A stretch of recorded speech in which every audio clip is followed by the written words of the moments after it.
नमस्कार। सुख समृद्धि और सौभाग्य की अनंत शुभकामनाओं के साथ करवा चौथ की संपूर्ण व्रत कथा सुना रही हूँ। बहुत समय की बात है। एक साहूकार था जिसके 7 बेटे थे और उनके एक बहन थी जिसका नाम था करवा, और वो सातों भाइयों की बहुत प्रिय बहन थी। तो भाई लोग उसको इतना प्यार करते थे कि जब अपना काम से शाम को लौटते तभी उसको पहले भोजन कराते और उसके बाद स्वयं करते। तो इसी तरह दिन बीतते गए और फिर करवा का विवाह भी हो गया। तो एक बार वो अपने ससुराल से वो मायके आई, तो वहीं पर करवा चौथ का व्रत भी था। तो इसने भी वहाँ पर निर्जला व्रत किया। और तो भाई लोग जब शाम को लौटे तो उन्होंने देखा कि बहन का चेहरा बहुत ही मुरझाया हुआ है और बड़ी विचलित सी लग रही है, परेशान हो गए वो। तो उन्होंने सोचा कि मुझसे कहा कि तुम बहन भोजन कर लो। तो उसने कहा कि नहीं नहीं, मैं भोजन नहीं करूँगी, मैंने भी व्रत रखा है निर्जला, तो मैं ऐसे नहीं करूँगी। तो उन्होंने सोचा मन में कि भाई कुछ तो करना पड़ेगा। वो देख के बहुत परेशान थे उसको इस तरह से भूखा प्यासा देख के। तो उन्होंने एक योजना बनाई। उनके घर के पास एक बड़ा सा पीपल का वृक्ष था। तो उसी वृक्ष पर उन्होंने थोड़ी सी ऊंचाई पर एक दिया जलाया और उसके ऊपर एक छन्नी रख दी। तो वो गोल छन्नी और पीछे से दिए की जो लौ थी उससे वो दूर से बिल्कुल लग रहा था जैसे चाँद निकल आया हो। तो उसमें से फिर वो लोग दौड़ते हुए आए अपनी बहन के पास, बोले बहन देख चाँद निकल आया है, तो तू पूजा कर ले और फिर भोजन कर ले। तो बहन गई जल्दी से देखने। उसने देखा, उसको वो भी भ्रमित हो गई। उसने देखा, उसने कहा ये तो निकल आया। फिर वो जल्दी से गई, उसने पूजा भी कर ली और आके भोजन करने बैठ गई।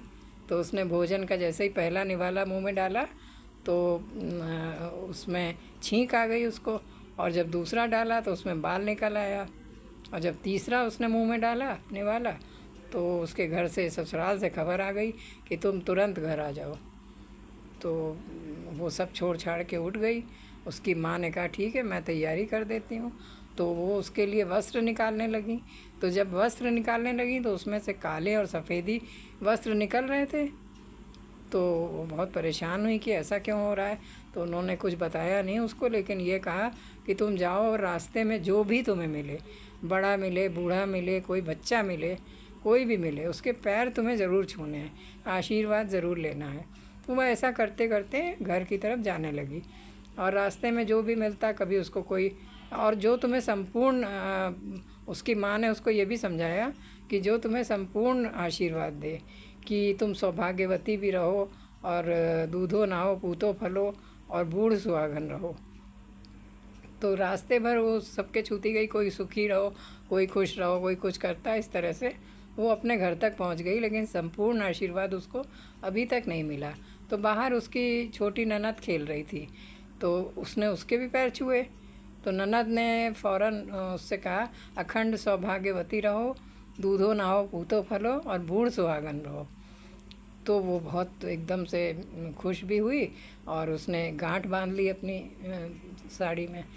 तो उसके बाद फिर वो अंदर गई तो देखा कि उसके पति का शव रखा हुआ है और लोग उसको ले जाने की तैयारी कर रहे हैं। तो फिर वो बहुत ज़ोर ज़ोर से रोने लगी और ले के नहीं जाने दे रही थी। बोली कि मैं भी साथ जाऊंगी, तो सबने मना किया लेकिन वो मानी नहीं। फिर उसको ले जाना पड़ा। तो फिर वो गई वहाँ पर और एक छोटी सी कुटिया में उसको लेके रहने लगी। और उसकी रोज़ वो देखभाल करती, साफ़ सफाई करती, और उसने वहीं पे अपना छोटा सा पूजा का भी बना लिया था स्थान, और रोज़ पूजा करती थी। तो और घर से उसकी वही छोटी वाली जो ननद थी वो उसके लिए खाना लेके रोज़ आ जाती थी। तो इस तरह से उसके दिन बीतने लगे।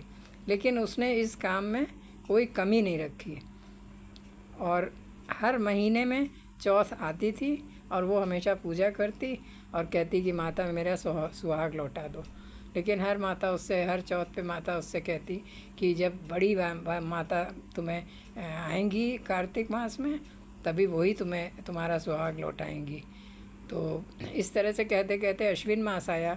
तो अश्विन मास में भी चौथ आई और उसने पूजा की और माँ से पैर छू के उनसे कहा कि मेरा सुहाग लौटा दीजिए। तो उन्होंने कहा कि अब जो कार्तिक मास में जो बड़ी माता आएंगी चौथ माता, उनसे तुम आशीर्वाद लेना और वही तुम्हारा सुहाग लौटा सकती हैं, और तुम उनके चरण छोड़ना नहीं जब तक वो तुम्हें आशीर्वाद ना दे दें।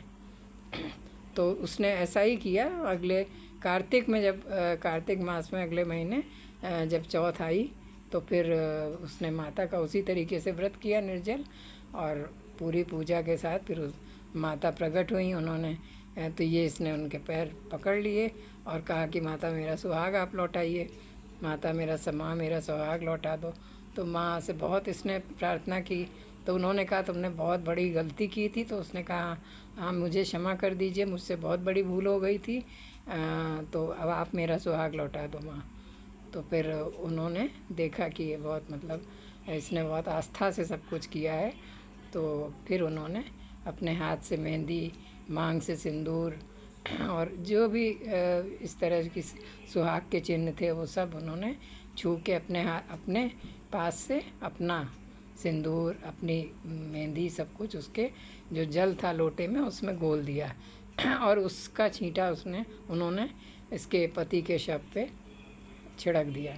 तो वो भी बिल्कुल ठीक होके जीवित हो गया और ठीक हो गया। और जाते जाते माँ ने उसकी कुटिया पे भी लात मार दी, तो बस वो भी एक सुंदर महल में बदल गया। तो इस तरह से फिर ये लोग अपने घर में रहने लगे और बहुत ही सुंदर महल था और सब कुछ था वहाँ, तो सारे सुख समृद्धि थी। तो फिर ये सोचने लगी कि अब मेरी बहन आएगी, ननद आएगी, तो वो तो उसको पता ही नहीं है किसी को कि हाँ ये सब हो गया है। तो फिर वो तो पहचानेगी नहीं कि कहाँ गया, तो वो बैठ के उसका इंतज़ार करने लगी। फिर शाम को ननद आई खाना लेके, तो हमेशा की तरह, और माता के लिए इसने अपनी ननद से पहले ही सारे श्रृंगार का सामान भी मंगा लिया था माता को देने के लिए, वो भी सब चढ़ा दिया था।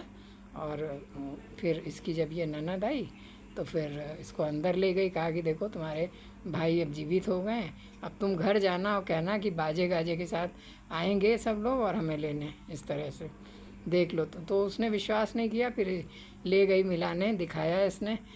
और फिर वो वापस जब अपने घर गई तो उसने माँ से कहा कि माँ भाई जीवित हो गए, अब भाभी ने कहा है कि बाजे गाजे के साथ आना लेने। तो माँ हंसी बोली कि अरे वो तो पागल थी ही, ये भी पागल हो गई है। लेकिन उसने बहुत विश्वास दिलाया, उसने कहा कि नहीं माँ, मैंने अपनी आँखों से देखा है, तो फिर ये बिल्कुल सत्य है। तो फिर माँ ने कहा कि ठीक है। फिर वो बाजे गाजे के साथ सब लोग गए उसको लेने वहाँ पर, और बहुत प्रसन्न हुए अपने भाई को जीवित देख के, और उसकी आस्था, उसकी निष्ठा उसको देख के बहुत प्रसन्न हुए। और इस तरह से उन्होंने जिस तरह से उन्होंने आशीर्वाद दिया चौथ माता ने सबको, इसी तरीके से सबको आशीर्वाद दें सबको।